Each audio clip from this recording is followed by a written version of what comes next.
Buenas tardes a todos. Buenos días a México, buenas tardes a España.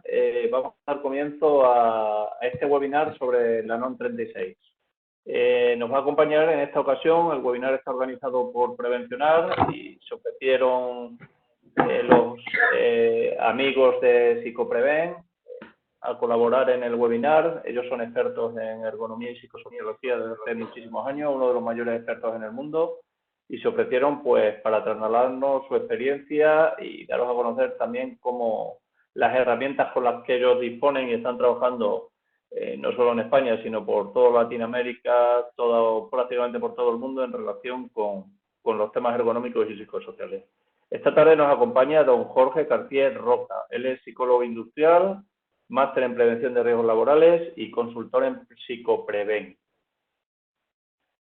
Daros los buenos días a todos, agradeceros pues también que dediquéis y tengáis un tiempo para compartir con todos nosotros.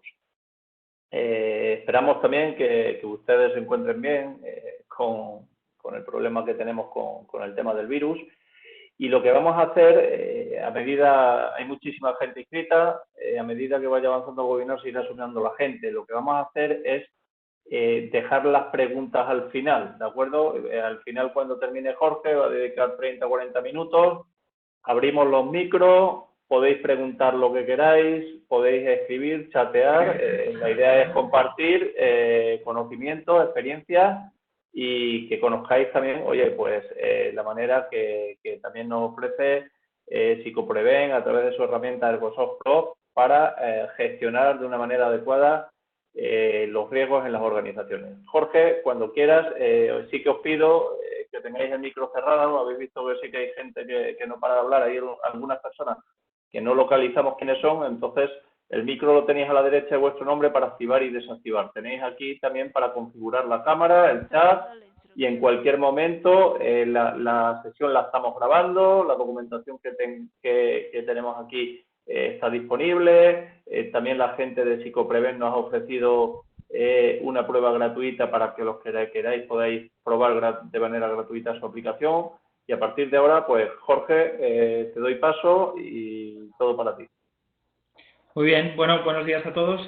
Lo primero, como ha dicho Agustín, mi nombre es Jorge Cartier y soy uno de los consultores del equipo de Psicopreven. Psicopreven es una empresa que lleva más de 10 años dedicándose a la consultoría especializada en ergonomía y psicosociología aplicada, a otros temas relacionados con la prevención de riesgos laborales, y en torno a 8 o 9 años realizando también software relacionado con evaluación de riesgos. Fundamentalmente ergonomía, psicosociología y gestión integral de la prevención en la empresa. Lo que vamos a presentar aquí hoy es, pues bueno, un poquito lo que queremos mostrar en el webinar es la aplicación práctica de la norma 036 mexicana con las metodologías que contiene.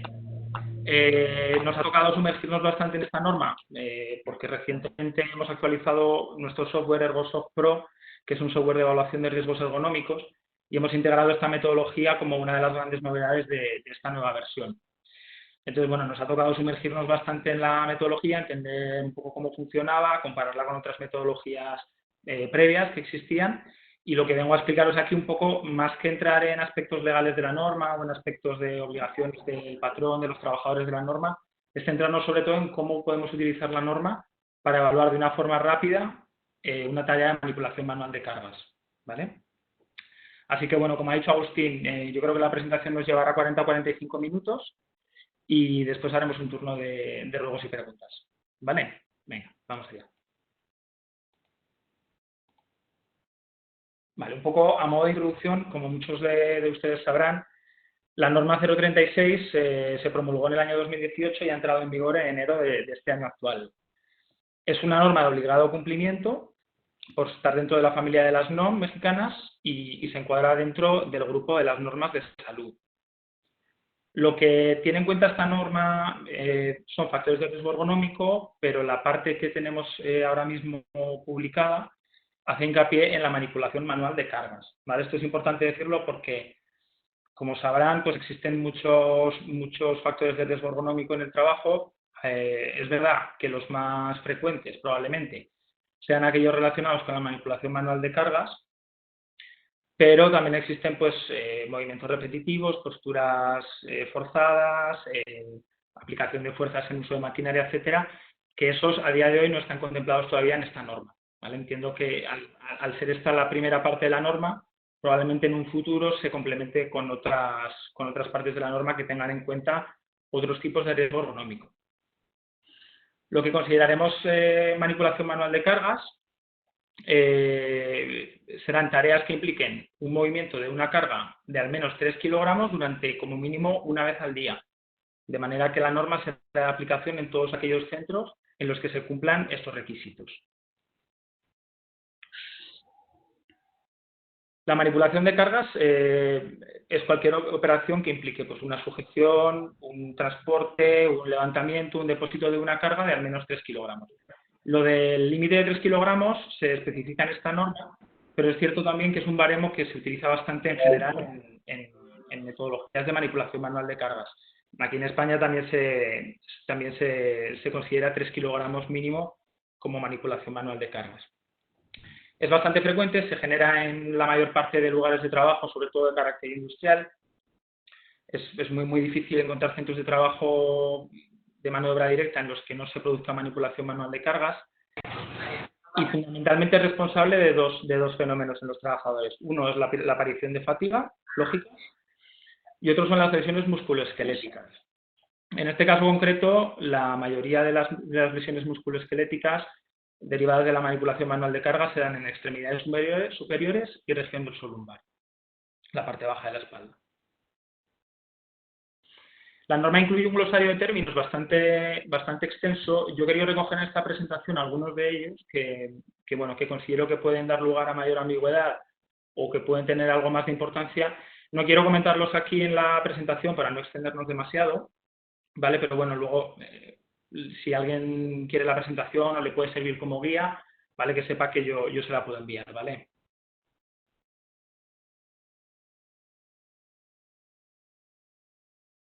Vale. Como decía, me gustaría centrarnos en la aplicación práctica de la norma, porque es verdad que hay mucha información acerca de las connotaciones legales de la norma. Sí, es que estaba desde hace rato intentando conectar, no me conectaba yo. Conectarme desde el computador a mí. A ver, Jorge, sigue hablando mientras localizo quién es, pero... Sí, ahorita te embarco. Sí. Vale, bye. Podéis ir poniendo vuestros comentarios en texto y los recogeremos todos al final de la presentación, ¿vale? Si ponéis vuestro correo electrónico, yo os enviaré la presentación a las personas de las cuales tenga el correo. Vale, bueno, como decía, nos queríamos centrar sobre todo en la aplicación práctica de la norma, más que fijarnos en connotaciones legales o textos pues más puramente legislativos de la norma. Entonces, vamos a intentar centrarnos en las 5 metodologías que contiene, ¿vale? Vamos a intentar hacer algún ejemplo de cómo evaluar con esas metodologías para ver una aplicación práctica de las metodologías de la norma. La norma incluye 5 metodologías relacionadas con la manipulación manual de cargas que realmente, pues bueno, se podría decir que cubren una gran parte o la mayor parte en este caso de situaciones que se pueden generar con la manipulación manual de cargas. Existen 2 grupos de metodologías. Un primer grupo que se centra en el levantamiento, depósito de cargas, incluso el transporte de las cargas de manera manual, y un segundo grupo que hace referencia a tareas de empuje o tracción o arrastre de cargas. Para el primer grupo tendremos las 3 primeras metodologías de la norma y el segundo grupo será 2 metodologías, que son las que se ven ahí en el listado, con o sin equipo auxiliar. Veréis que existen muchos elementos comunes entre las 3 primeras metodologías y entre las 2 últimas metodologías, evidentemente.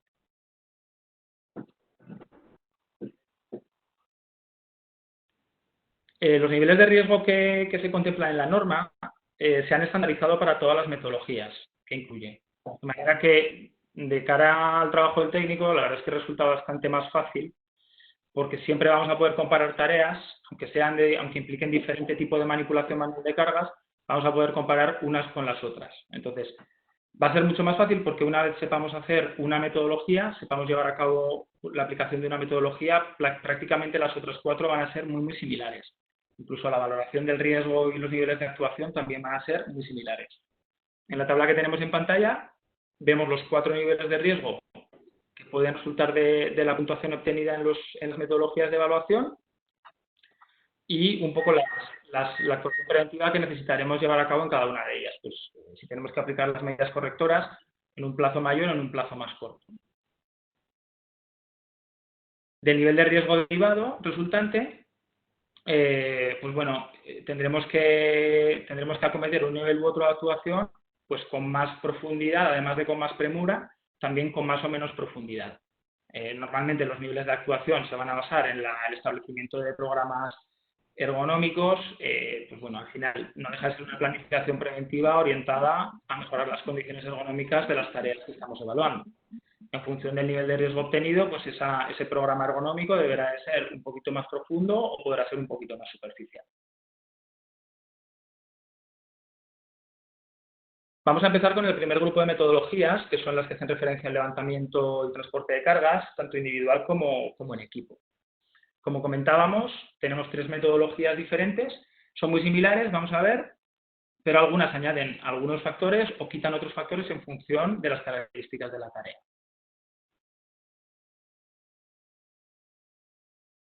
Antes de ir con las metodologías, la norma nos ofrece una tabla de pesos máximos que puede manipular un trabajador en función de su género y de su rango de edad, ¿vale?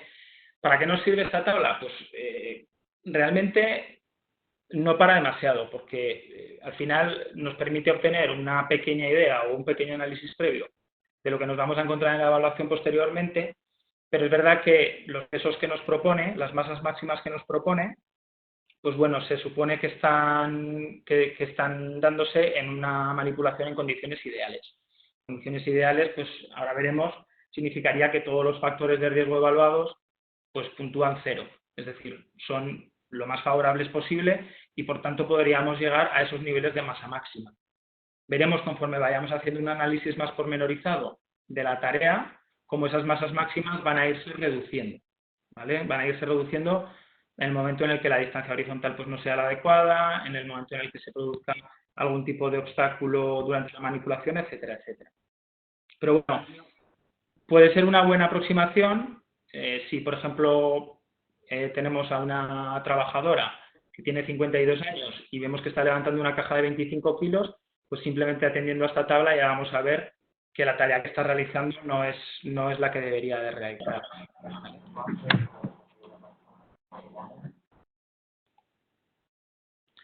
En esta tabla se exponen los factores evaluados en cada una de las 3 metodologías que vamos a ver en primer lugar, de levantamiento y transporte de cargas. Es un poco para ver de una manera gráfica qué cantidad de factores tienen en común las 3 metodologías. ¿Vale? Como se puede comprobar ahí, pues bueno, muchos de los factores que vamos a ver son prácticamente iguales en las 3 y luego veremos que algunos factores son específicos de cada metodología. La primera metodología hace referencia al levantamiento y depósito de cargas realizadas por un solo trabajador, ¿vale? Sin que implique de transporte de la carga. Es decir, un trabajador en una estantería, por ejemplo, cogiendo una caja y depositándola en un palé que tiene junto a él. No implica que camine más de 1 o 2 metros y la realiza de manera individual. Vamos a recorrer uno a uno todos los factores y vamos a ir viendo cómo se calculan y por qué. El primer factor hace referencia al peso de la carga. En este caso, el peso de la carga deberá ir combinado con la frecuencia en la que se produce la manipulación. Deberemos de cruzar esos 2 datos en la gráfica que tenemos en pantalla ahora mismo para obtener un nivel de riesgo u otro. Vamos a poner un ejemplo sencillo. Si, por ejemplo, el trabajador manipula una carga cada minuto y la carga pesa 25 kilos, pues si cruzamos esos 2 datos en la tabla, comprobaremos que el nivel de riesgo derivado del peso de la carga y la frecuencia es de 4 puntos. Tenemos la región naranja, que equivale a 4 puntos. Aquí tenemos 4 regiones, la verde, la naranja, la roja y la púrpura. Entonces, en función de dónde caiga el peso y la frecuencia, pues asignaremos una puntuación u otra a la evaluación. El siguiente factor es bastante común en todas las metodologías de manipulación manual de cargas, tanto en las de la NOM como en otras, y hace referencia a la distancia a la distancia que hay desde las manos que sujetan la carga hasta la parte inferior de la espalda del trabajador. La situación ideal será que el trabajador mantenga los brazos verticalmente alineados con el torso, de manera que la carga esté lo más pegada al cuerpo posible, y conforme los brazos deban alejarse de la parte inferior de la espalda, pues iremos penalizando más o menos la manipulación. En este caso, en la norma 36, también se tiene en cuenta que el trabajador deba inclinar el torso hacia adelante. ¿Vale? Ahí vemos los niveles de riesgo.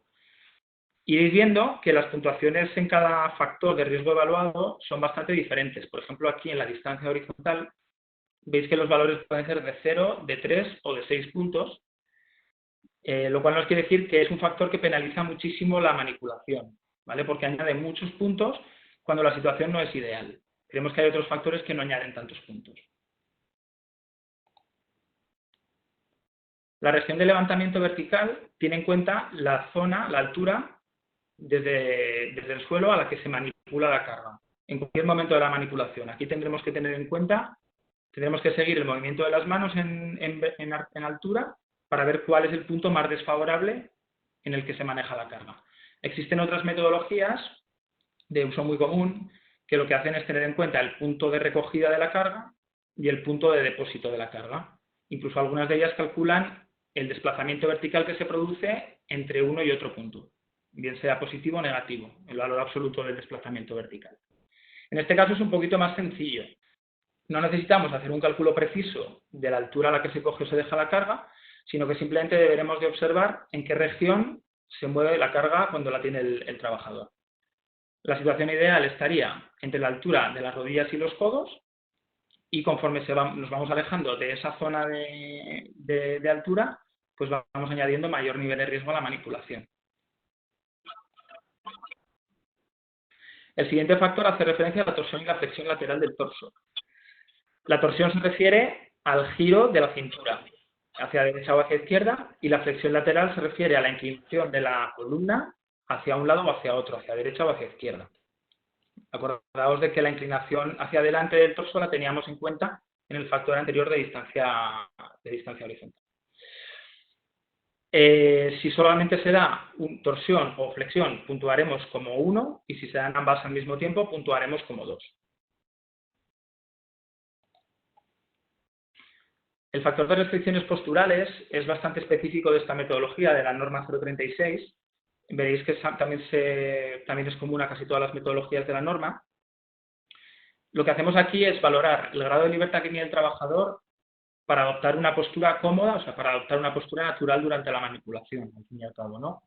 Si el trabajador está realizando el levantamiento en un lugar que tiene techos bajos, o que es angosto, o que está en un pasillo estrecho, o cualquier cosa similar, que implique que tenga que estar agachado, estirado, inclinado de cualquier manera, pues consideraremos que la postura está más o menos restringida.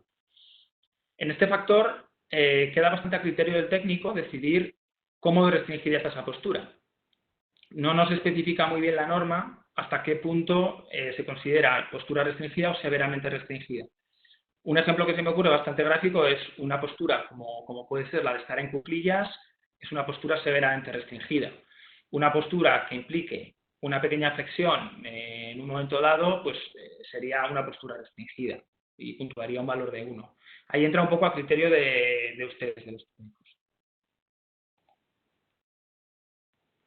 El acoplamiento mano-carga es un factor que prácticamente es idéntico a lo que consideran otras metodologías como la ecuación Navios, por ejemplo. Estamos considerando 3 tipos de agarre o de acoplamiento entre la mano y la carga, que puede ser bueno, regular o malo. Los criterios para considerar el tipo de agarre son bastante claros. Si la carga tiene un asidero o tiene un elemento de sujeción que resulta cómodo, que resulta confortable y ergonómico a la hora de cogerlo con las manos, se considerará un buen agarre. Cuando exista un sistema de sujeción, pero que no sea demasiado cómodo, pues se me ocurre cómo podría ser, por ejemplo, el alambre que hace el papel de asa en un cubo de pintura, cuando no lleva una pieza de plástico que facilita la sujeción, podría ser un buen ejemplo de agarre regular. Otro buen ejemplo de agarre regular, que es bastante frecuente, que se da con bastante frecuencia, sería coger una caja que no tuviese asas, una caja de cartón cuadrada, por la parte de la base, ¿no? Poner las manos por debajo, sujetándolas por la base, colocando las manos a 90 grados, las palmas de las manos a 90 grados. Eso sería un agarre regular que se produce con bastante frecuencia. Y un mal agarre, pues por ejemplo, sería sujetar un saco de arena, puesto que es una carga que no tiene ningún tipo de asidero, que además el material dentro del saco se puede desplazar desequilibrando el peso de la carga, etcétera, etcétera.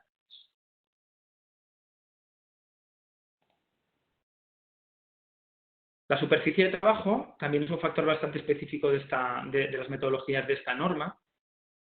Hace referencia al estado del piso, fundamentalmente. Tiene en cuenta, sobre todo, que el piso esté seco, que no exista agua o humedad en el piso, que esté nivelado, que no exista una inclinación, que sea firme, que no sea un suelo inestable,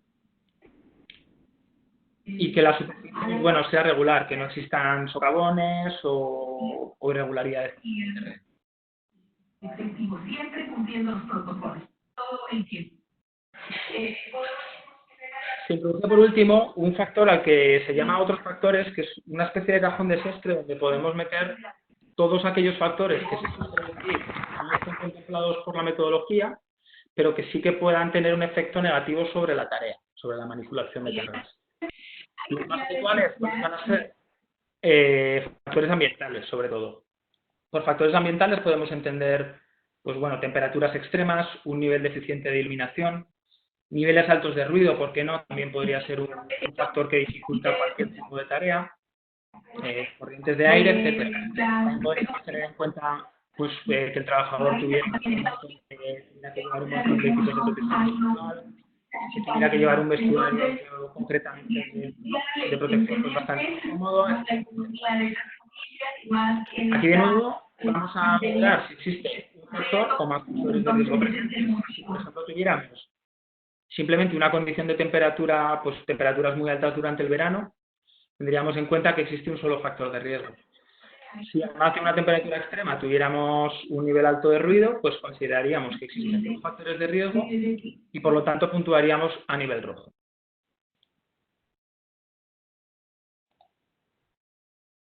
La segunda metodología de levantamiento individual de cargas incluye la condición del transporte de la carga. Va a ser muy similar a la metodología que acabamos de ver, pero además vamos a valorar el recorrido que el trabajador tiene que hacer con la carga. Aquí el recorrido que vamos a tener en cuenta siempre va a ser un recorrido caminando con la carga sujeta con las manos, ¿vale? No vamos a utilizar ningún tipo de carro o equipo, ¿vale? Simplemente el trabajador va a hacer un levantamiento, vamos a valorar ese levantamiento en un punto de origen, va a desplazarse con la carga durante una distancia de los metros que sean y va a depositar esa carga en un lugar de destino. Los factores de peso y frecuencia y distancia horizontal vamos a evaluarlos exactamente igual que hemos evaluado en la metodología anterior, ¿vale? No me voy a detener en ellos por eso. En este caso, en lugar de evaluar el factor de región de levantamiento vertical y el factor de torsión y flexión lateral, vamos a evaluar un único factor que va a ser la carga asimétrica, la presencia de carga asimétrica sobre el torso. Lo que vamos a valorar aquí es que la carga esté centrada en la vertical del torso y sujeta de manera asimétrica con ambas manos. De esa manera vamos a poder repartir equitativamente el peso de la carga en nuestra espalda, en nuestra columna vertebral.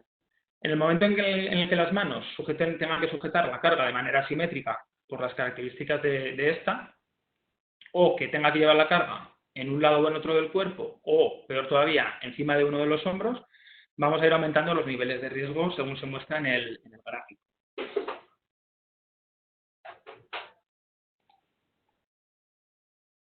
Los factores que aparecen en pantalla, restricciones posturales, acoplamiento de la mano, bueno, lo que es el agarre de la carga, la superficie de trabajo y otros factores los evaluaremos de la misma manera que en el método anterior.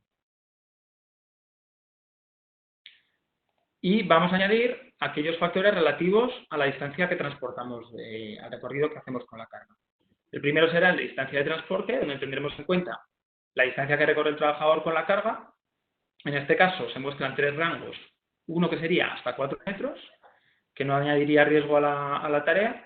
Entre 4 y 10 metros añadiríamos un punto y todas aquellas distancias superiores a 10 metros añadirían 3 puntos a la evaluación. Y por último, la existencia de obstáculos en la ruta que el trabajador recorre con la carga. En función de los obstáculos que tengamos, incluidas pendientes de más de 5 grados de inclinación, existencia de palés en el suelo o objetos que puedan provocar un tropiezo, escalones, escaleras que tengamos que subir, valoraremos este factor con una puntuación u otra. Cuando la ruta sea plana y no existan obstáculos, lo valoraremos con 0, y cuando exista pendiente, objetos en medio de la ruta, escalones o escaleras o pendientes muy empinadas, pues añadiremos el valor naranja o el rojo. La tercera metodología hace referencia, es similar a la primera metodología que hemos visto, de levantamiento y depósito de cargas, pero en este caso lo vamos a hacer entre varios trabajadores. De nuevo, muchos de los factores van a coincidir, pero uno de ellos, que es uno de los más importantes, el del peso de la carga, va a cambiar sustancialmente. En este caso, en esta metodología, no vamos a tener en cuenta la frecuencia con la que se produce la manipulación. Solamente vamos a tener en cuenta el peso de la carga y el número de trabajadores que participan en el levantamiento y depósito de la carga. En la metodología contemplamos un máximo de 4 trabajadores que pueden participar en la manipulación. Se entiende que en raras ocasiones vamos a efectuar un levantamiento y depósito de cargas entre más de 4 personas, porque realmente parece complicado, ¿no? Cuando pueda producirse, pues bueno, el método entiende que va a ser de manera puntual, entonces no lo contempla como una tarea que deba ser evaluada. De manera que entre 2 y 4 personas podremos evaluar con los niveles de riesgo que vemos en pantalla, los rangos de peso que vemos en pantalla. Como he dicho, no tendremos en cuenta la frecuencia de la manipulación. La distancia horizontal, idénticamente igual que en la primera metodología, pero bueno, he querido meter el gráfico porque es verdad que cambia un poquito al estar producido el levantamiento por varios trabajadores. Pero en esencia es un poco lo mismo. Poder llevar los brazos en posición vertical respecto al torso, alineados, y la no inclinación hacia adelante del torso. La región de levantamiento vertical valora también que la carga se mantenga siempre entre la altura del codo y de las rodillas, y conforme va distanciándose de esa altura, pues va penalizando más. Y la torsión y flexión lateral del torso, restricciones posturales, el tipo de agarre, el estado del piso y la presencia de otros factores, exactamente igual. Lo haremos exactamente igual. ¿Qué factor vamos a añadir en esta metodología? Un factor que es muy específico también de esta metodología de esta norma 036, que es el de comunicación, coordinación y control. Lo que tratamos de evaluar aquí es la posibilidad que tienen los trabajadores de comunicarse durante el levantamiento, durante la operación, o la existencia de una coordinación previa o una persona, por ejemplo, que esté coordinando la carga. Si estamos haciendo una manipulación con un objeto que es bastante voluminoso, que no nos permite comunicarnos o tenemos un nivel de ruido alto, pues puede haber una persona dándonos indicaciones de cómo lo estamos haciendo, o que los trabajadores puedan comunicarse durante la operación, por ejemplo, diciendo 1, 2 y 3, eso va a facilitar desde luego que el levantamiento sea un éxito y se produzca sin riesgo ergonómico, ¿no? Entonces, de nuevo, va a quedar a criterio del técnico determinar cuál es la calidad de la comunicación y el control durante la operación, pudiendo ser bueno, regular o malo o deficiente. Vale. Ahora que hemos visto las 3 metodologías de levantamiento y transporte de cargas, hemos visto que son las 3 bastante similares, vamos a ver un ejemplo concreto con una de las metodologías. En este caso, vamos a ver un ejemplo de tarea de levantamiento y transporte, que es un poquito más completo, y por eso he querido mostrar esta metodología. Vamos a ver primero cómo lo haríamos de forma manual, y si os parece luego lo vamos a ver también en el software Ergosoft, ¿vale? Para que veáis un poco cómo puede ayudaros a evaluar de una forma mucho más ágil, mucho más rápida, ahorrando tiempo y evitando errores, sobre todo. Vamos a suponer que el trabajador de la imagen está transportando esas cajas y cada caja pesa 20 kilos. Las transporta de una estantería a otra estantería que está ubicada a 12 metros de distancia de la estantería de origen. Como vemos por el tamaño de la caja y las características de la caja, pues bueno, vemos que le permite mantenerla cerca del cuerpo, vemos que le permite transportarla manteniendo las manos de forma simétrica y manteniendo la caja centrada respecto al torso. El agarre vemos que es palmar a 90 grados por debajo de la base de la caja. No implica restricciones posturales, puesto que se encuentra en un espacio bastante amplio sin problemas de espacio. El estado del suelo es bueno, el suelo está en perfectas condiciones. Y a lo largo de la ruta tiene que sortear algunos palés que hay ubicados en el suelo, ¿vale? Tiene que tener cuidado de no tropezar con algunos palés. Sabemos también que durante el verano pueden producirse temperaturas de hasta 35 grados, ¿vale? Vale, pues con toda esta información vamos a ver cómo quedaría la valoración factor por factor. Vemos que el factor de peso y frecuencia, al producirse una carga de 20 kilos 2 veces por minuto o 120 veces por hora, que es lo mismo, nos caerá en la región del nivel naranja, que añade una puntuación de 4 puntos. Otros factores también que añaden puntuaciones positivas al índice de riesgo van a ser el acoplamiento mano-carga, ya que se produce un agarre regular al sujetar la caja por la base, no cuenta con asideros. Vemos que añadimos también un punto por la presencia de obstáculos en la ruta, al existir algunos palés a lo largo del recorrido que el trabajador hace con la carga, que la distancia de transporte es de 12 metros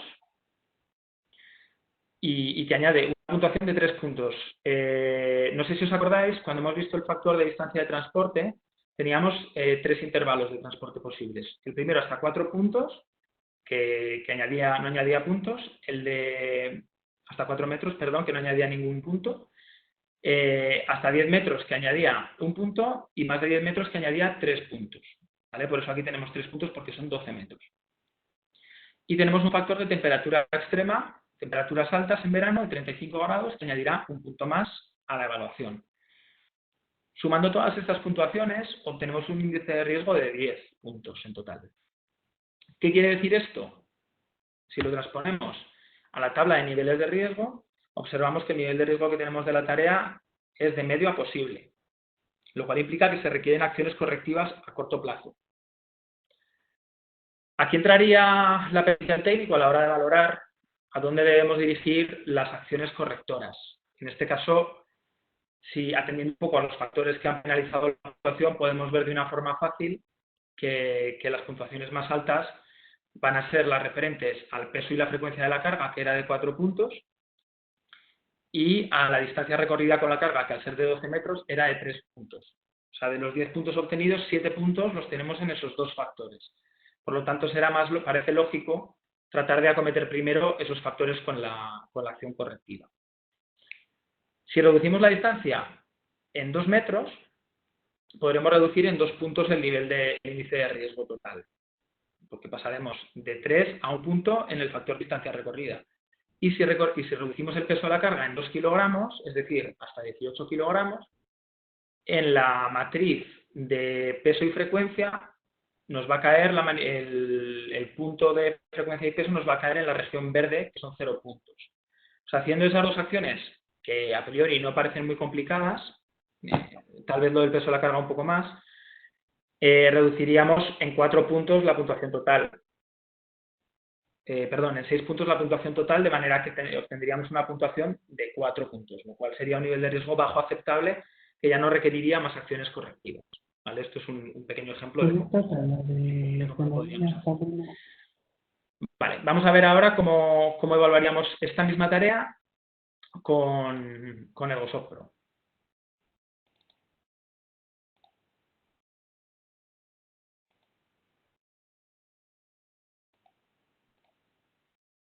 Vale, vamos a acceder a la metodología dentro de la categoría de movimientos de cargas, a la norma 36, aquí están todas las metodologías contenidas en el software. Vamos a ir a la de transporte, que es la que nos interesa. Y vamos a crear una nueva tarea que llamaremos transporte de cajas.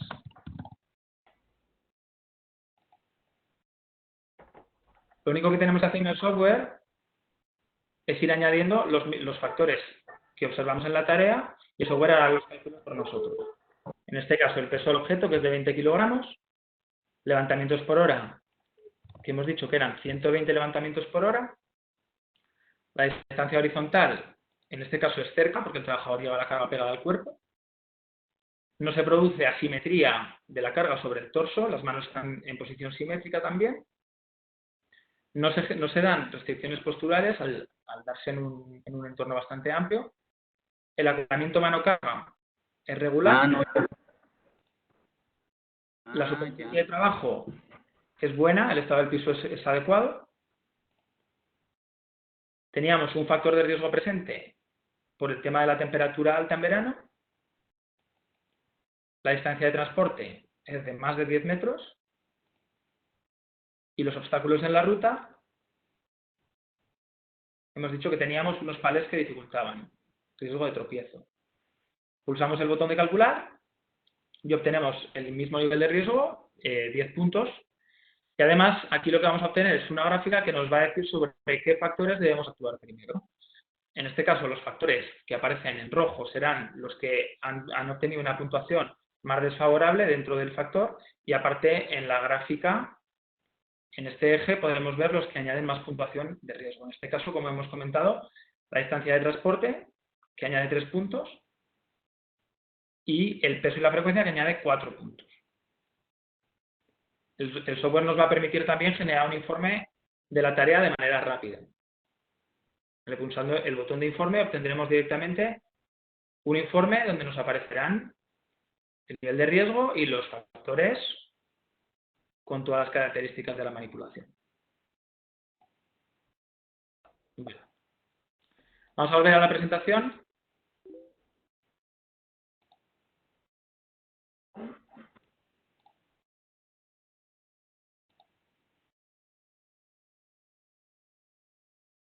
Vale.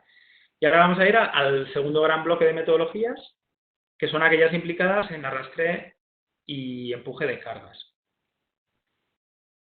Como comentábamos al principio de la presentación, tenemos dos metodologías de empuje y arrastre de cargas. Una primera metodología sin el uso de equipo auxiliar, que implicaría pues, el empuje o el arrastre de la carga directamente sobre el suelo, sin utilizar ningún tipo de equipo con ruedas que nos pueda ayudar a transportarla. Y una segunda metodología que tendría en cuenta el uso pues, bueno, de un patín, de un carro, de una jaula, de cualquier elemento que tuviera una o más ruedas. ¿Vale?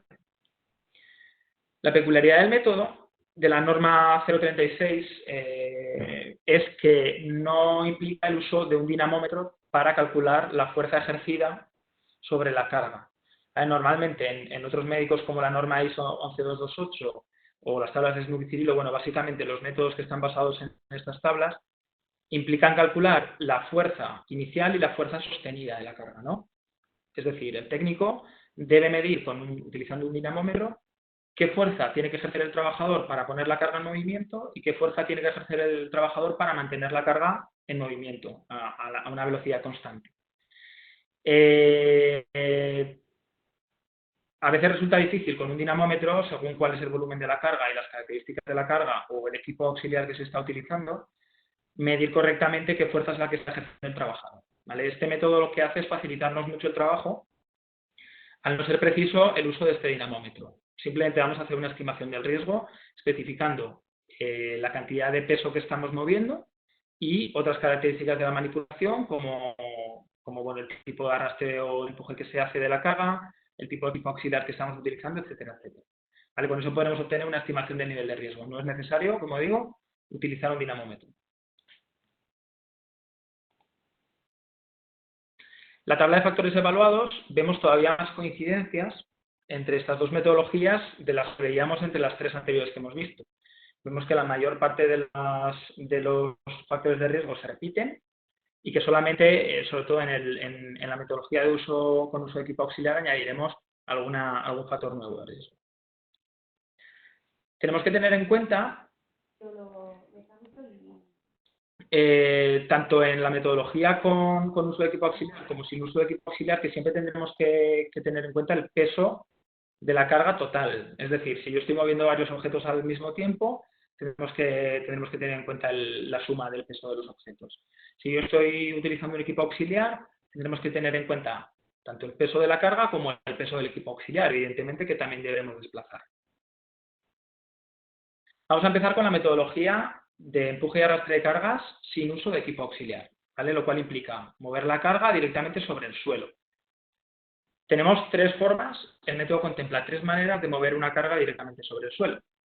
Una primera forma sería rodando la carga. Esto sería aplicable pues, a objetos como pueden ser bobinas, bidones o, bueno, al final objetos básicamente esféricos o cilíndricos. Una segunda forma, que sería girar el objeto sobre su base,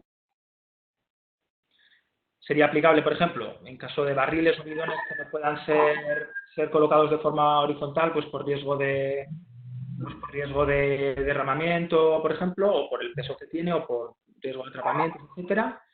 Y una tercera forma que sería directamente deslizar la carga sobre el suelo, bien sea empujándola o bien sea jalándola.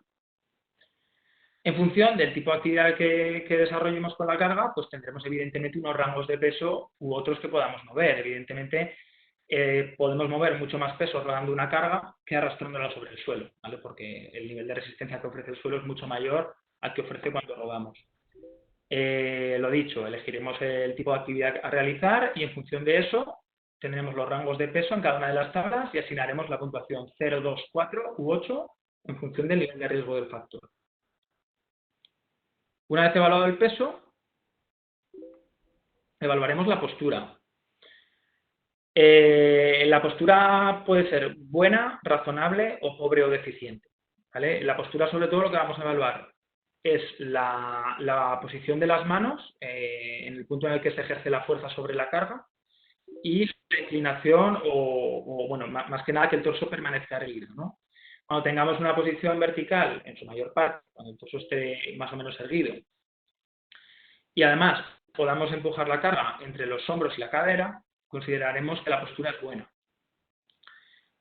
Cuando las manos están por debajo de la cadera o el cuerpo tenga que estar inclinado en la dirección en la que estamos empujando la carga, en la que estamos desplazando el objeto, consideraremos que será una postura razonable.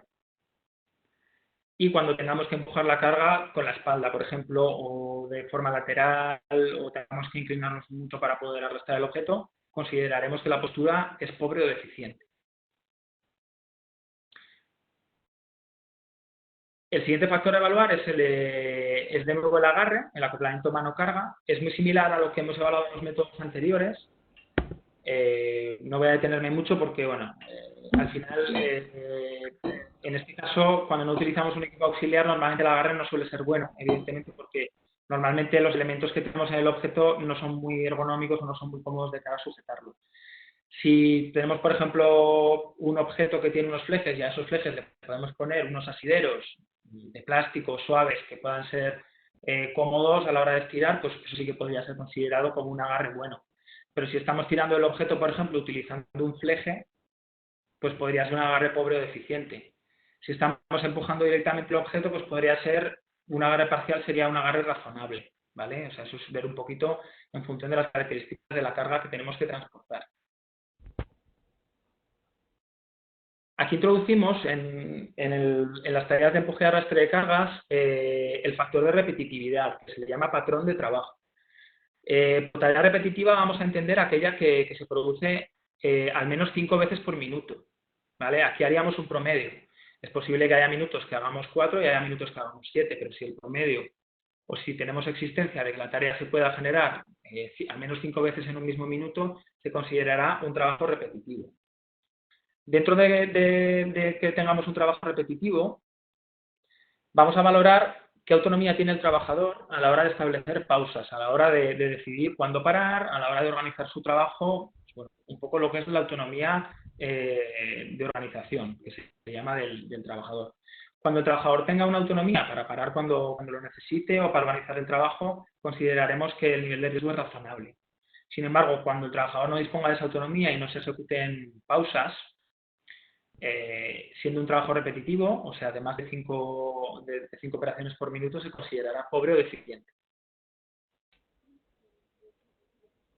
La distancia por viaje también la vamos a considerar aquí, evidentemente, porque un empuje o un arrastre de cargas pues va a implicar, obviamente, un desplazamiento de la carga. Entonces, tenemos 3 rangos de distancia. Hasta 2 metros no añadiría riesgo a la tarea, entre 2 y 10 metros sería un riesgo medio y más de 10 metros un riesgo pobre o deficiente. En el caso de que se ejecuten muchas tareas con diferentes desplazamientos, lo que haremos será coger tantas tareas como tengamos y añadir un promedio. Y de ese promedio derivaremos la puntuación de riesgo.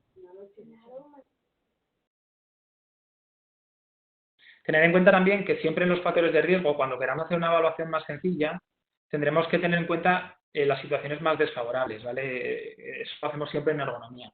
Siempre que, porque sobre todo en manipulación y en transporte de cargas se pueden dar gran variabilidad de operaciones. Podemos recorrer diferentes distancias, etcétera, etcétera. Al final nos tendremos que quedar con la más desfavorable para poder actuar sobre ello. En este caso, la superficie de trabajo, de igual manera que lo hacíamos en las metodologías de levantamiento y depósito de cargas, vamos a valorar el estado del piso, la nivelación, la firmeza, que no contenga irregularidades, que esté seco. Vamos a valorarlo con puntuaciones de 0, 1 y 4 en función de si es bueno, razonable o pobre. Y los obstáculos en la ruta. Como decíamos, al implicar un desplazamiento tenemos que valorar que la ruta esté despejada de obstáculos, que no existan resaltos, que no existan escalones, que no existan desniveles que puedan dificultar la manipulación.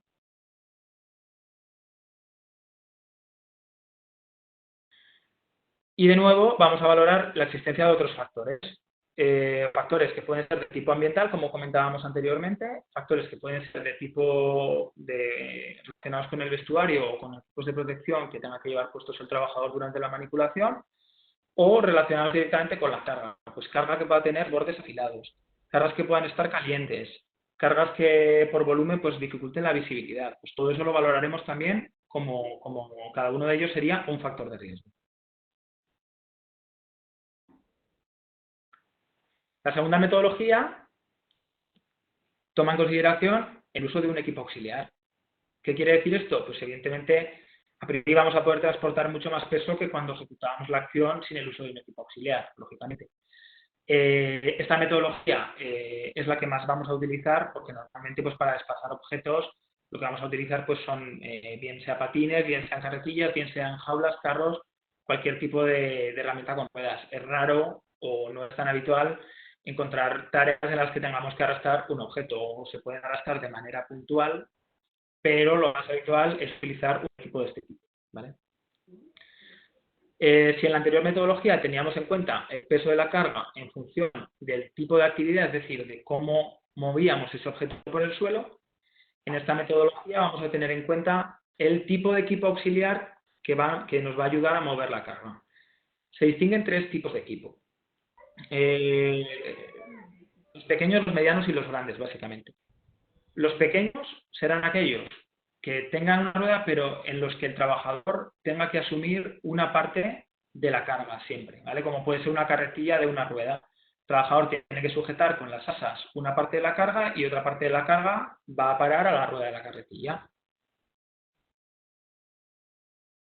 Si tenemos un equipo mediano, como un carro, puede ser de 3, 4, 5, 6 ruedas o las que sean, pero que es capaz de sujetar la carga por completo, pues utilizaremos la tabla de equipos medianos. Y si tenemos un equipo dirigible, tipo patín, o un sistema de rieles, un camino de rodillos, cualquier sistema de este tipo, pues consideraremos un equipo grande.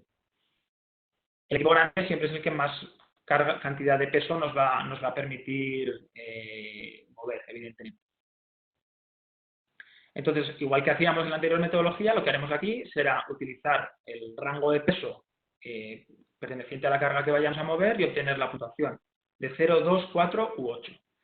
Aquí lo que se incluye también es una situación de riesgo inaceptable, que sería cargar el equipo auxiliar con una carga mayor a la que está prescrito para poder soportar.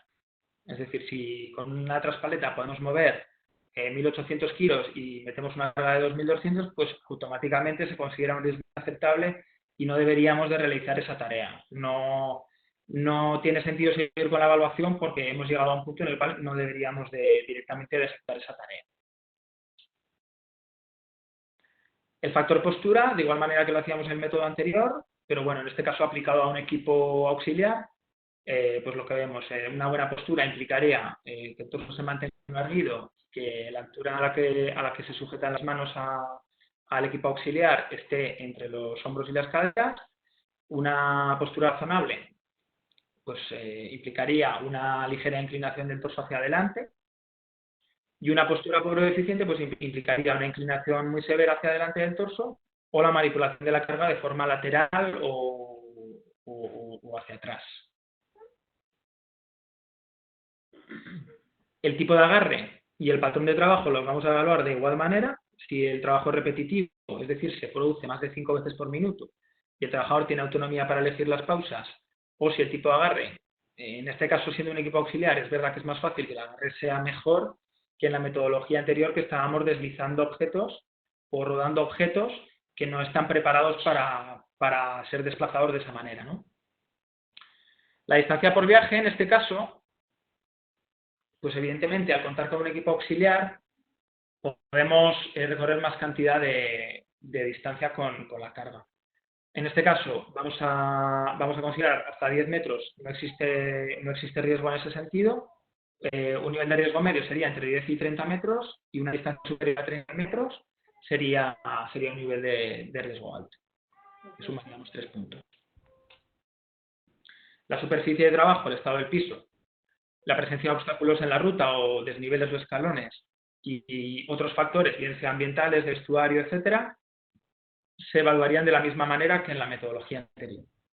Y en este caso vamos a añadir un nuevo factor que hace referencia a la condición del equipo auxiliar, es decir, en qué estado se encuentra ese equipo auxiliar, que no esté deteriorado, que tenga un plan de mantenimiento preventivo que se siga regularmente, etcétera, etcétera. Fundamentalmente lo que vamos a ver aquí es el estado general del equipo, sobre todo a nivel de ruedas, de frenos, de cojinetes, que deslice sin problemas, que vaya suave, que la dirección funcione bien, y que exista, deberemos observar, fijarnos en que exista un mantenimiento a poder ser preventivo del equipo auxiliar. Si ese mantenimiento no es preventivo y es reactivo, por ejemplo, es decir, se soluciona un problema cuando este sucede, pues el nivel de riesgo será razonable. Si el mantenimiento directamente no existe o no está muy claro cómo se sigue y el equipo está en un mal estado de conservación, está deteriorado, pues el nivel de riesgo será de 4. ¿Vale? El índice de riesgo del factor será de 4 con un nivel de riesgo pobre. Vale. Una vez vistas estas dos metodologías, que habéis visto que son bastante similares, vamos a ver un ejemplo. Vamos a ver un ejemplo de una tarea que se realiza con un equipo auxiliar, en este caso utilizando una transpaleta, como decimos en España, o un patín, creo como dicen en México. Tenemos un trabajador que tiene que transportar, pues bueno, una serie de cajas desde el almacén hasta el muelle de expedición para cargarlo en un camión. Utiliza una transpaleta manual. Vemos que puede transportar diferentes cargas en función de la necesidad, pero la que hemos visto que tiene una mayor masa es de 900 kilos. Vemos que el cuerpo se mantiene relativamente recto, está utilizando una transpaleta que tiene el timón regulable, como vemos en altura. Se produce un buen agarre, porque la transpaleta tiene un asidero redondo bastante cómodo. Se puede producir una situación de trabajo repetitivo, porque en función de la distancia a la que se encuentra el origen y el muelle, pues se puede producir una tarea durante más de 5 veces por minuto. Pero el trabajador tiene la libertad para poder hacer una pausa cuando estime oportuno. La distancia de desplazamiento más larga que hemos observado es de 24 metros. El estado del suelo, como se ve en la imagen, es bastante bueno. Utiliza una transpaleta muy nueva, se compró hace 6 meses y además tiene un mantenimiento preventivo programado. Y puede darse la situación de que encuentre palés durante el recorrido. Además, cuando llega a los muelles, para poder meter la transpaleta en el camión, se encuentra con que tiene un pequeño resalte, un pequeño escalón y una inclinación superior a 5 grados, ¿vale? Para subir a la caja del camión. Por lo demás, no se dan otros factores. Vemos que el trabajador no lleva una gran cantidad de EPIs ni un vestuario específico de protección y existen buenas condiciones climáticas o ambientales en la nave. Vamos a ver cómo quedaría la evaluación según los diferentes factores de riesgo. En función del tipo de equipo auxiliar, que en este caso es una transpaleta, y el peso de la carga, vemos que tenemos una puntuación de 2. Tenemos 900 kilos con una transpaleta manual. La postura es buena, se mantiene erguido, el agarre es bueno, se da un patrón de trabajo que, aunque puede ser repetitivo, también puede controlarse de forma autónoma por parte del trabajador, con lo cual se da un patrón de trabajo razonable que añade una puntuación de 1. La distancia por viaje, en el caso más desfavorable, que decíamos que era el que teníamos que tener en cuenta, es de 24 metros. Al estar entre 10 y 30 metros, se considera razonable también y añade una puntuación de 1. El estado del equipo auxiliar es bueno, la superficie del trabajo está en buen estado. Tenemos obstáculos en la ruta, hemos dicho que podíamos tener que sortear palés durante el recorrido y que además tenemos un pequeño resalte en la zona de muelles y una inclinación superior a 5 grados para poder acceder mediante la rampa al camión, con lo cual la puntuación sería de 3, porque sería pobre o deficiente en este caso. Y no sean otros factores de riesgo ergonómico asociado a condiciones climatológicas, etc. Con esta valoración de la tarea obtenemos un índice de riesgo de 7, sumando las puntuaciones de los factores. ¿Qué implica un índice de riesgo de 7? Pues volvemos de nuevo a la tabla de niveles de riesgo y vemos que estaría en el intervalo del nivel de riesgo de medio a posible, que requiere acciones preventivas o correctivas, mejor dicho, a corto plazo. En este caso, viendo la tarea, las condiciones de la tarea, parece bastante obvio que deberemos actuar en primer lugar sobre el factor obstáculos en la ruta, que nos está puntuando un 3, nos está puntuando una puntuación de 3. ¿Qué opciones tendríamos ahí? Hombre, pues lo primero que deberíamos de hacer, desde luego, lo más sencillo sería quitar los obstáculos que se encuentran en el recorrido, pues asegurarnos mediante una planificación con una metodología 5S, por ejemplo, de que en el recorrido de los pasillos de tránsito pues no se pueden dejar objetos.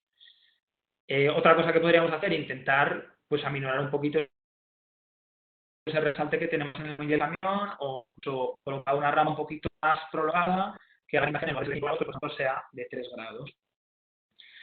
Y otra opción que podemos hacer es, mediante una reorganización de la tarea, podemos conseguir que el trabajador no tenga que hacer un trabajo repetitivo, es decir, que nunca se produzcan más de 5 desplazamientos por minuto.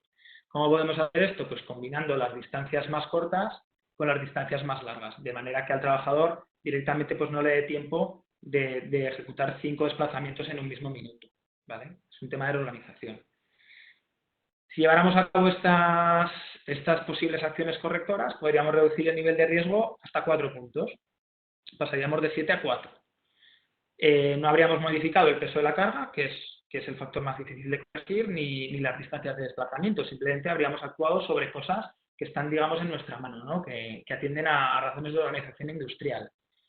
Con 4 puntos tendríamos un nivel de riesgo entre bajo y aceptable que no requeriría acciones correctivas. Entonces, podríamos decir que hemos enfocado la acción correctora o la planificación preventiva, asegurar que esta tarea no tiene riesgo de generar lesiones musculoesqueléticas en el medio o largo plazo. Vamos a ver cómo podríamos evaluar de la misma manera que antes con el GoSoft Pro esta tarea de forma fácil.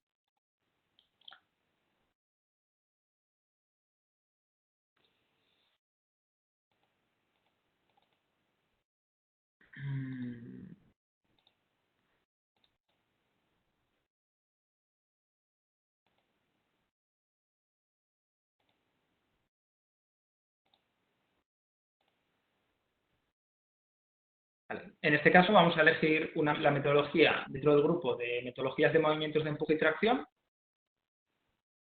Seleccionaremos empuje y arrastre de cargas con equipo auxiliar. Vamos a generar una tarea que llamaremos carga de cajas en camión. Y vamos a especificar los diferentes factores de la tarea. El tipo de equipo auxiliar hemos dicho que era grande, dirigible. Se produce una postura relativamente erguida o vertical.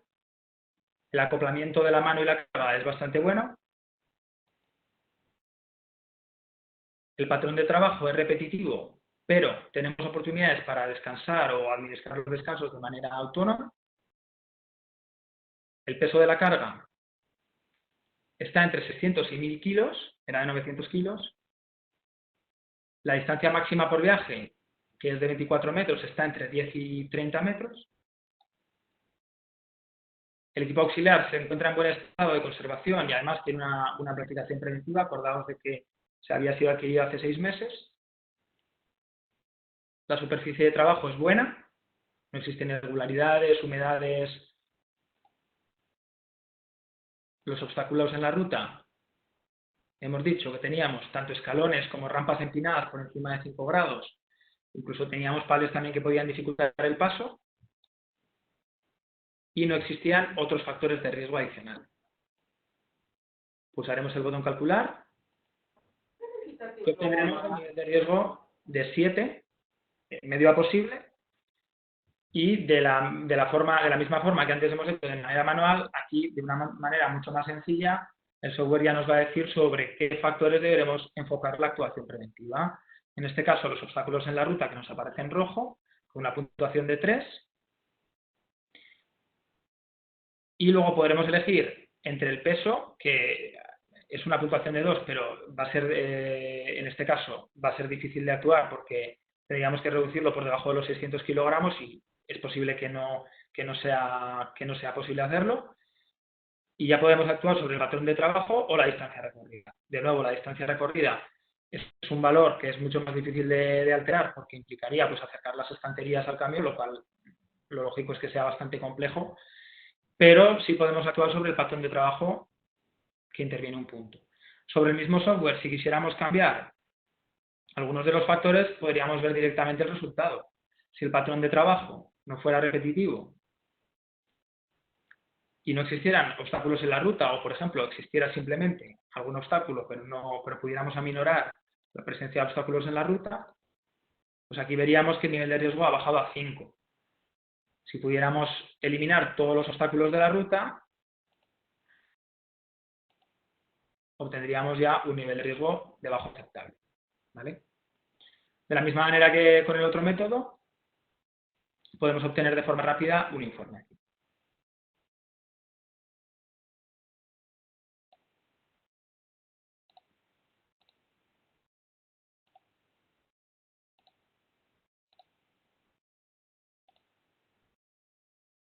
Vale.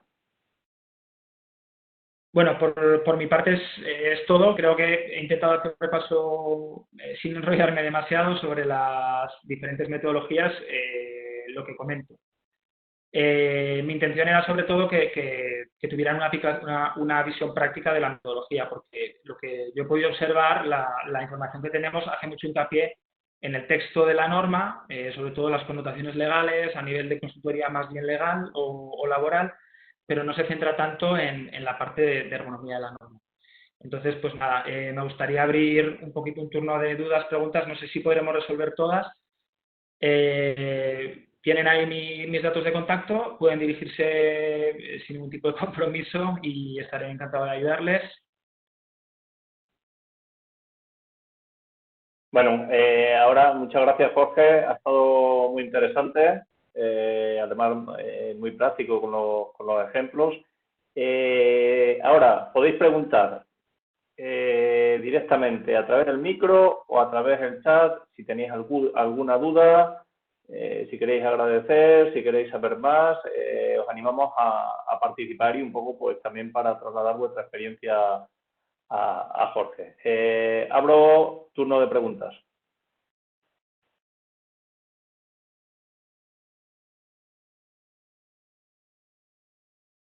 He visto por ahí una pregunta relativa a partir de qué momento la norma me pide evaluar con un método más específico.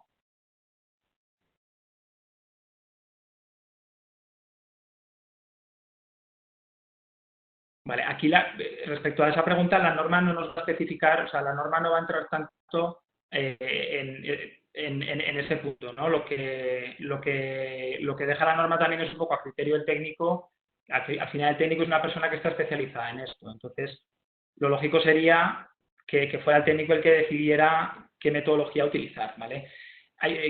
Es importante decir que la norma no nos obliga a utilizar las metodologías que contiene. La norma nos hace una propuesta de metodologías. Creo que las metodologías son muy interesantes porque básicamente lo que hacen es una especie de síntesis o de recopilación de otras metodologías que han venido utilizándose a lo largo de otros países o de carácter universal muchas de ellas. Lo que ha hecho es intentar facilitarlas, y mejorarlas. O sea, generalmente lo que encontramos es que esta norma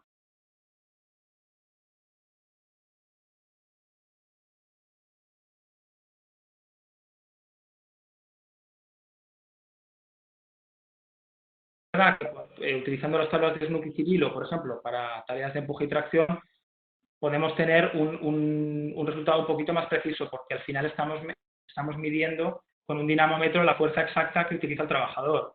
Y entonces, de esa manera siempre va a ser más preciso. Pero realmente aquí estamos teniendo en cuenta cosas como el estado de la ruta, del piso, pues cosas que Snook y Civilo no tiene en cuenta. Entonces, yo creo que se trata de un método muy completo. Es el más actual, es el último que ha salido, por tanto, cabe pensar que es el más completo y está sobre todo destinado a facilitar la labor del técnico.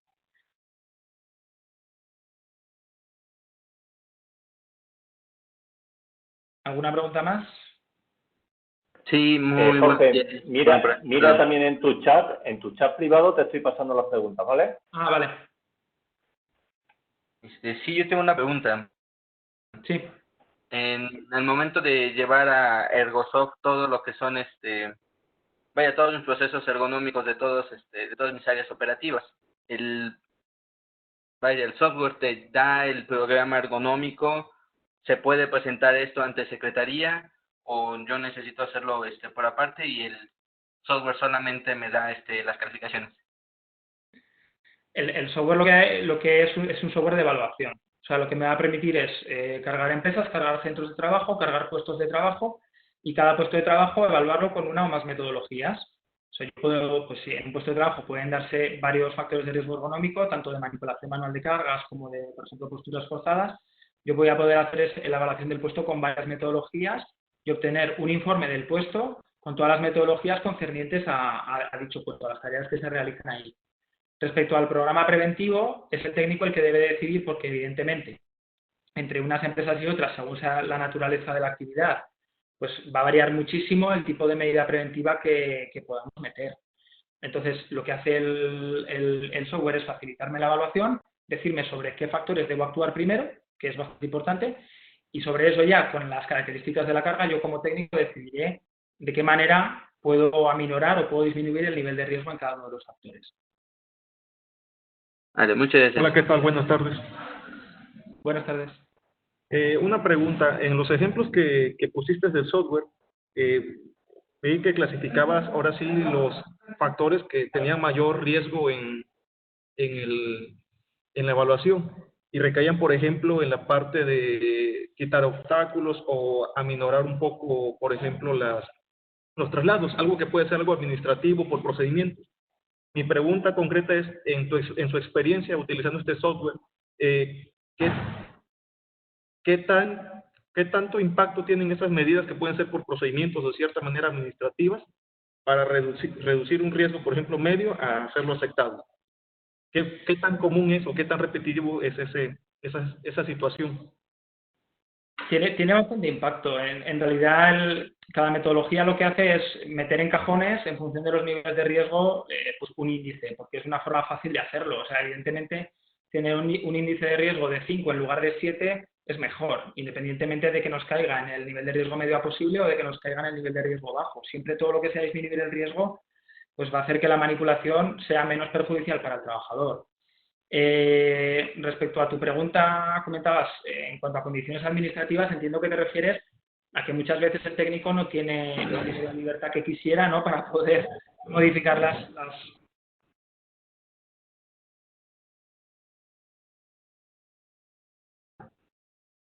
Se fue el audio. Un momento. Ahora. ¿Me habíais silenciado, Agustín? No, es que se te va lo de presentador y cuando pierdes el presentador se te va Vale. el audio, ¿vale? Sí, pues eso, comentaba un poco eso, que en aquellos casos en los que sea una decisión de producción, pues tendremos que hablar con producción o con las personas responsables de de que ese trabajo cambie. Yo siempre, he muchos años en industria y en departamentos de producción, entonces, un poco bajo mi experiencia, yo conozco la dificultad que tiene de hacer una modificación en producción.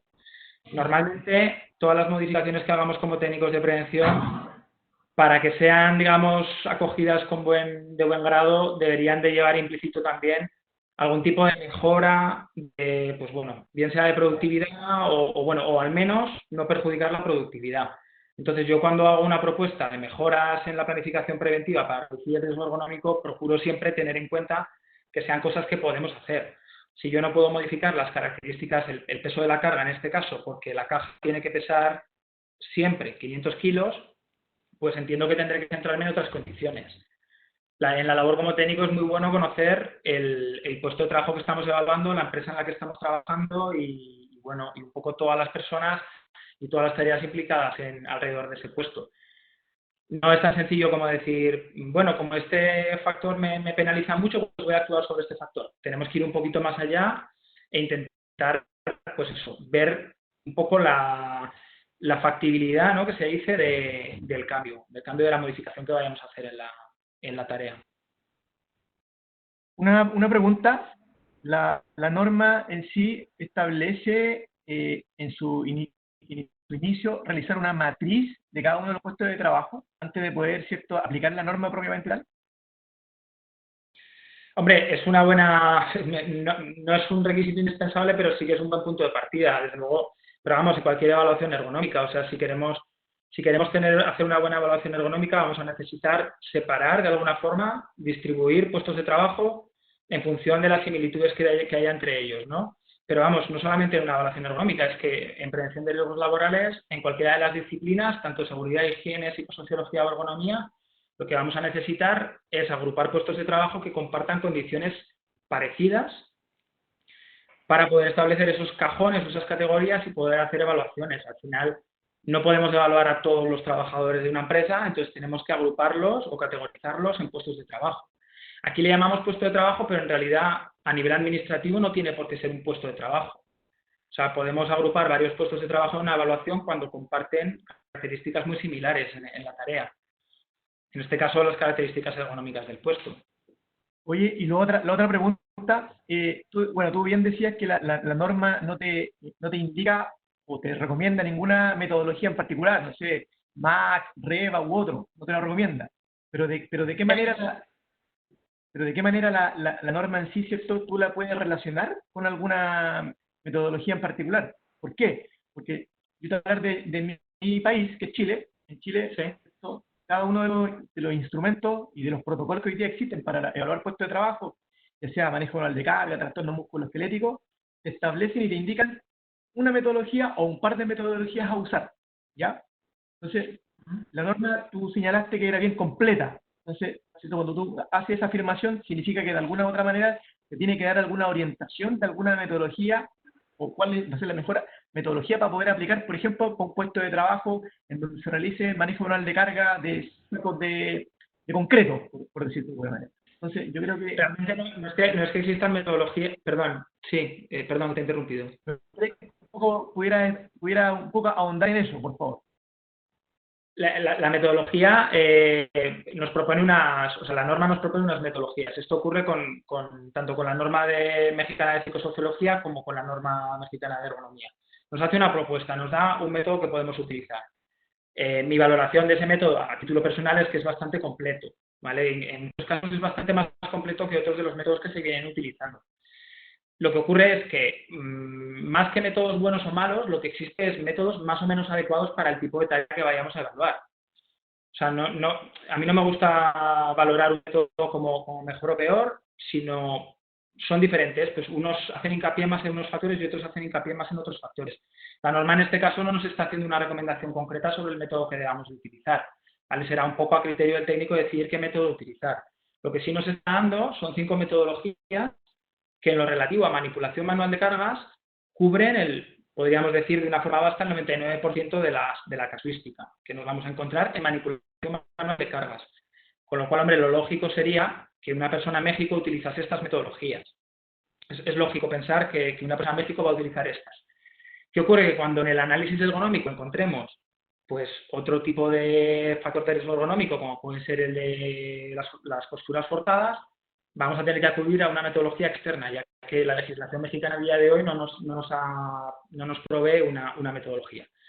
Entiendo que eso va a ir cambiando con el paso del tiempo, van a ir apareciendo el resto de metodologías que nos permitan hacer una evaluación 100% completa del puesto, pero a día de hoy tendremos que ceñirnos a las metodologías existentes y será el técnico el que deba decidir qué metodología escoger.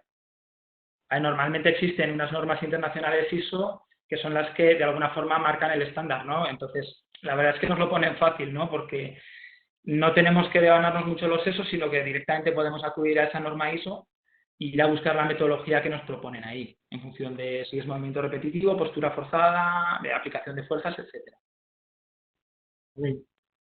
En el software que no he comentado, tenéis disponible una prueba gratuita de 15 días al software y ahí podéis encontrar un poco las metodologías, incluyendo las normas ISO, ¿vale? La suscripción al software incluye también formación gratuita en todas las metodologías contenidas en el software y ahí se habla un poquito de las normas ISO. Lo digo para aquellas personas que las normas ISO, como sabéis, tienen que comprarse, tienen que adquirirse. Entonces, en la formación, pues bueno, de alguna manera podéis haceros una idea de lo que la norma ISO refleja, de cómo evalúa y de qué manera evalúa cada metodología.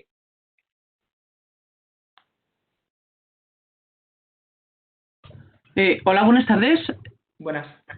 Lo primero es agradeceros tanto la organización como tu presentación, que me ha parecido excelente. Mi nombre es Coral, te hablo desde España. Soy profesora de la Complutense de Madrid y quería saber si me podrías ayudar en un problema que tengo, que igual es de aplicación en el software que has presentado, ¿no? Y es que estoy haciendo un estudio con exoesqueletos. Entonces me está costando mucho poder evaluar la mejora debida a la aplicación de la disminución de fuerza gracias a estas estructuras, ¿no? Por llamarlas de alguna manera. ¿Se te ocurre de qué forma puedo evaluar eso? Porque evidentemente mejoran a nivel de preguntarle al trabajador, la mejora es impresionante. Pero como eso lo plasmo, lo llevo a papel, lo pongo datos y gráfica y... Claro, ahí la dificultad que se presenta es cuantificar cuál es la fuerza, en este caso, que tiene que ejercer el trabajador cuando está utilizando el exoesqueleto, ¿no? Yo para esa pregunta esa pregunta la voy a delegar a un compañero mío que lleva el tema de los exoesqueletos y está bastante metido en el tema, si te parece bien. Vale, entonces te pediría por favor que me mandaras un correo electrónico a mi dirección, que es jcartier@psicopreven.com, y yo te pondré en contacto con un compañero que te podrá asesorar en ese sentido, ¿vale? Porque yo realmente, lo que es la metodología de evaluación es tan sencilla como que yo le tengo que decir cuáles son los datos que se están produciendo. O sea, ninguna metodología de evaluación va a ayudarme a calcular el aminoramiento del riesgo ergonómico en el uso del exoesqueleto. No hay ninguna metodología que me ayude a eso. En todos los casos yo le voy a tener que decir cuál es ese aminoramiento. Entonces, el cálculo de ese aminoramiento es el que tendremos que poder calcular de alguna manera. A ver, a mí se me ocurre que habrá cosas que se puedan medir con dinamómetro, por ejemplo, como solución típica y, bueno, pero como solución más práctica a la hora de medir una fuerza ejercida por un trabajador, bien sea en una manipulación manual de cargas o en una aplicación de fuerzas cualquiera, ¿no? Yo desconozco si el exoesqueleto pues atiende a algún tipo de norma estándar de referencia que nos pueda decir qué porcentaje o en qué rango de cargas experimentamos una disminución u otra de la carga, ¿vale? Muchas gracias. Es que no había encontrado, sobre todo, por ejemplo, no es lo mismo trabajar con brazos suspendidos por encima del hombro que esos brazos tengan un apoyo, ¿no? O sea que el dinamómetro, lógicamente, sí que se me había venido a la cabeza, pero que me enfrento como a una multitud de problemas. Entonces, oye, que muchísimas gracias, reitero la excelencia de tu presentación y te mando un correo para ver si puedo profundizar en el tema. Gracias otra vez.